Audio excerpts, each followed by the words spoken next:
అందరికీ నమస్తే అండి. రుషికొండ ప్యాలెస్ గురించి అందరూ మాట్లాడుతున్నారు కానీ మా మెయిన్ క్యాండిడేట్ మాట్లాడట్లా. ఆవిడే మాజీ మంత్రి రోజా. అసలు మాట్లాడాల్సింది ఈవిడే.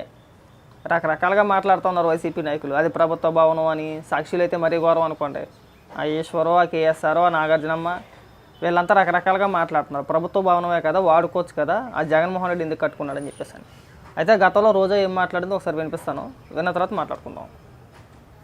కట్టడం అండ్ ఇంకొకటి మాట్లాడారు, జగన్మోహన్ రెడ్డి గారికి ఎన్ని ఇల్లులు కావాలి, ఎన్ని ఇల్లులు కట్టుకుంటాడు, నువ్వెవడరా, నువ్వెవడివి అని అడుగుతున్నా. ఇప్పుడు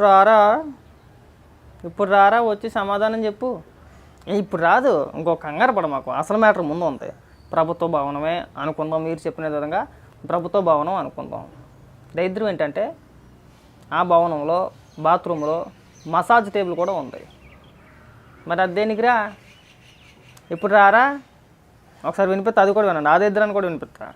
ఇది ఎవరో దిక్ టీవీకి సంబంధించిన ఒక రిపోర్టరు డైరెక్ట్గా లోపల ఆ మసాజ్ టేబుల్ పైన కూర్చొని ఆయన రిపోర్ట్ చేశాడు. ఇప్పుడు రారా రోజా, ఇప్పుడు రా వచ్చి సమాధానం చెప్తానికి. ప్రభుత్వ భవనంలో మసాజ్ టేబుల్ ఎందుకు వచ్చింది? 36 లక్షల రూపాయలతో బాత్ డబ్బు ఎందుకు వచ్చింది?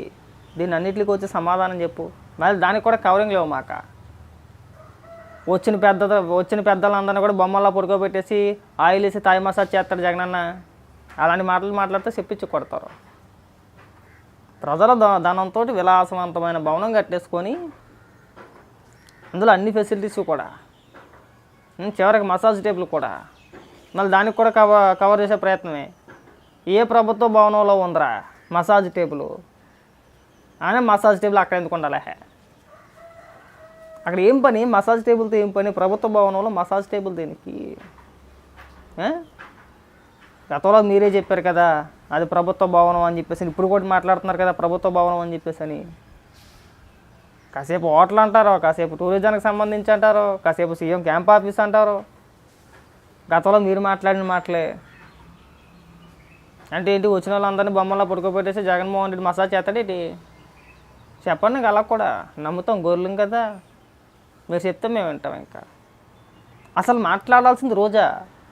ఆ బిల్డింగ్ గురించి, రుషికొండ ప్యాలెస్ గురించి మాట్లాడాల్సింది రోజానే. ఎందుకంటే పర్యాటక శాఖ పరిధిలోకి వచ్చింది కాబట్టి ఆవిడే మాట్లాడాలి. మంత్రిగా చేసింది కాబట్టి. అధికారంలో ఉన్నప్పుడు ఆయా శాఖలకు సంబంధించిన మంత్రులు ఆ శాఖల గురించి మాట్లాడరు, అధికారంలో లేనప్పుడు మాట్లాడరు. మీరు ప్రజానాయకులు, మరి ఆ మొత్తానికి మీకెందుకురా మంత్రి పదవులు అంటే కోపాలు వచ్చేస్తాయి. అనిల్ కుమార్ యాదవ్ ఉన్నాడు, 3 ఏళ్ళు మంత్రిగా చేసాడు, ఇరిగేషన్ మంత్రిగా.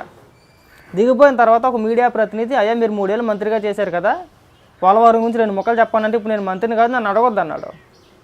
మరి ఆ మొత్తానికి పేగతానికి మంత్రి పదవులు తీసుకునేది? మన శాఖ పట్ల మనకు అవగాహన ఉండదా? మన చేసి వచ్చాం కదా. ఇప్పుడు నేను ఏదైనా పని చేస్తాను, పని అయిపోయిన తర్వాత 2 రోజుల తర్వాత 3 రోజుల తర్వాత ఎవరైనా అడిగారు అనుకో, నువ్వు ఆ పని చేసావు కదా దాని గురించి చెప్పాను అనుకో, నాకు వచ్చిన కాడికి నేను చేసిన కాడికి ఖచ్చితంగా చెప్తాగా. ఎవడన్నా చెప్తాడు, అది నేననే కదా, ఎవడన్నా చెప్తాడు. మరి అలాగే మీరు చేసిన శాఖల పని మీకు పట్టు లేకపోతే ఆ మాత్రం దానికి మీకు మంత్రి పదవులు దేనికని అడుగుతున్నావు. ఇప్పుడు రా, ఇప్పుడు వచ్చి సమాధానం చెప్పు. నీకెందుకు రా అన్నావు కదా, ఇప్పుడు రా, ఇప్పుడు వచ్చి సమాధానం చెప్పు. దానికి మసాజ్ టేబుల్ ఎందుకు వచ్చినాయి, విలాసవంతమైన బాత్రూమ్కి సంబంధించిన ఎక్విప్మెంట్ ఎందుకు వచ్చింది, ఎందుకు వచ్చినాయి, ఎవరి కోసం, ఎవరు మసాజ్ చేయించేసుకుంటారు అక్కడ? అంటే ప్రజల సొమ్ముని తినేసేదే కాకుండా మళ్ళీ ఇక్కడ పెద్ద పెద్ద పాఠాలు చెప్తారు, ఉపన్యాసాలు వస్తారు ఇక్కడ.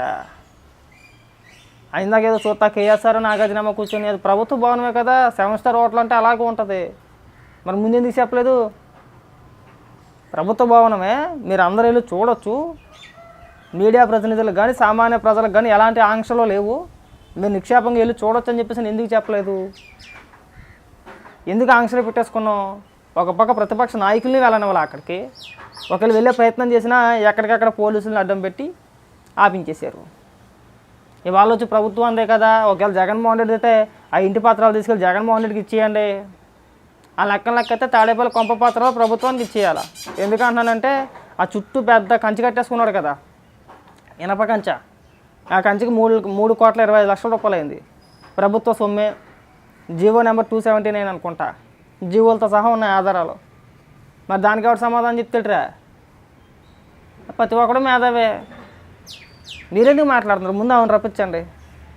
మాజీ మంత్రి ఎవరైతే ఉన్నారో రోజా కదా మాట్లాడాల్సింది. ఆవిడని తీసుకొచ్చి మాట్లాడిపించండి. ఆవిడకు ఆ శాఖ పైన కొద్దిగా పట్టు ఉంటుంది కదా, ఆవిడకు ఒక అవగాహన ఉంటుంది కదా. ఆవిడే కదా చెప్పింది మీడియా ముందుకు వచ్చి, మేము అన్ని పర్మిషన్లు తీసుకున్నాము, ఇది ప్రభుత్వ భవనం అనుకున్నాము. ఆ తర్వాత కమిటీని నిర్ణయించింది, 3 మెన్ కమిటీయో 2 మెన్ కమిటీ ఏదో చెప్పుకొచ్చింది. ఆవిడ మాట్లాడాల్సింది పోయి మీరందరూ ఇక్కడికి వచ్చి పెద్ద పెద్ద పాఠాలు ఎందుకు చెప్తారు? ముందామండి రమ్మనండి. నీకెందుకురా అందుకదా ఆవిడ వచ్చి సమాధానం చెప్తే ఎవరికి ఎందుకో ఏంటో అన్నీ తెలిసిపోతాయి.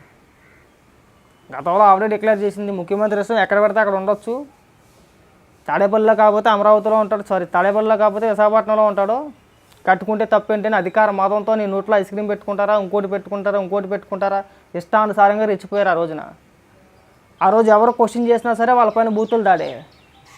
ఈ రోజు ఎందుకు మాట్లాడుతున్నారంటే ఆ రోజు అడిగినప్పుడు బూతులు దాడి చేశారు కాబట్టి చాలామంది అడిగే సాహసం చేయలేదేమో, కానీ ఈరోజు ఖచ్చితంగా అడుగుతారు. సమాధానం చెప్పాల్సిన బాధ్యత మీ పైన ఉంది. ఈరోజు కూడా అలాగే బూతులు మాట్లాడుతున్నట్టు ఒళ్ళు పగలు కూడా ఎత్తారు. సమాధానం కరెక్ట్గా ఉండాలి. నేను అందుకే అడుగుతున్నాను రోజాని రమ్మని. రోజా వచ్చి సమాధానం చెప్పు. నీ స్టైల్లో చెప్తాను కుదరదు కదా, కొద్దిగా కంట్రోల్ చేసుకొని చక్కగా వాళ్ళు అక్కడ కూడా 4-5 పంచ డైలాలు కొట్ట మాకు ముఖం మీద కాంట్రించి ఉమ్మేస్తారు ఈసారి. అంటే ఒకసారి మనం అధికారం కోల్పోతే ఇంక మనకు బాధ్యత లేనట్టేనా? నాకు సంబంధం లేదులే, ఇప్పుడు నేను మంత్రిని కాదు కదా, ఎమ్మెల్యేని కాదు కదా, నేను అసలు మంత్రిగా పనిచేయలేదు కదా, మరి గతంలో మనం తినేసిన డబ్బు. అన్నింటికి సమాధానం చెప్పాల్సిన బాధ్యత నీదే. నువ్వు కాకుండా ఇంకొకటి వచ్చి సమాధానం చెప్తాడా? ఇప్పుడు సమాధానాలు చెప్పరు. చంద్రబాబు నాయుడు గారి పని ఏడవాలంటే అబ్బో ఎగేసుకొని వచ్చేస్తారు. చంద్రబాబు నాయుడు గారిని బూతులు తిట్టాలన్నా, పవన్ కళ్యాణ్ గారిని బూతులు తిట్టాలన్నా ముందే ఉంటారు. అందుకే ఇందాక నువ్వు ఎవట్రా, ఇప్పుడు రా, ఇప్పుడు వచ్చి సమాధానం చెప్పు. బాత్రూంలో మసాజ్ టేబుల్ దేనికి? ఎవరికి మసాజ్ చేయడానికి? ఎవరు మసాజ్ చేయించుకోవడానికి? ప్రజల సొమ్ముతో మీ విలాసాలు ఎందుకు? సొమ్మేమో ప్రజలదా, సోకేమో మీదా? ఎక్కడికెక్కడ ప్రజల సొమ్మును పందుకోకల్లా మేసేయడమే.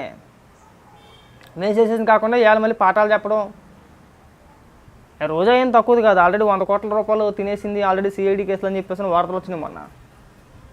అవి వచ్చినా నీ బతుకు బస్ స్టాండే, ఇది తేలినా నీ బతుకు బస్ స్టాండే.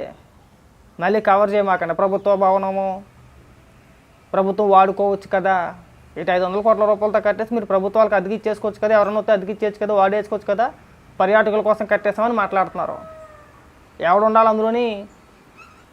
ఏ ఆదానియో, ఏ అంబానియో, లేదంటే ఏ ఇతర దేశ ప్రధానిలో వచ్చి ఉండాలి అందులో. సామాన్య ప్రజలు వెళ్ళి ఉండలేరు కదా, అంత కట్టలేం కదండి. మినిమం రెంట్ అయితే ఉంటుందిగా, ఒకవేళ హోటల్గా అయినా సరే మినిమం రెంట్ అయితే ఉంటుందిగా, అందుబాటులో ఉంటుందా? మనకు అందుబాటులో అయితే ఉండదు కదా.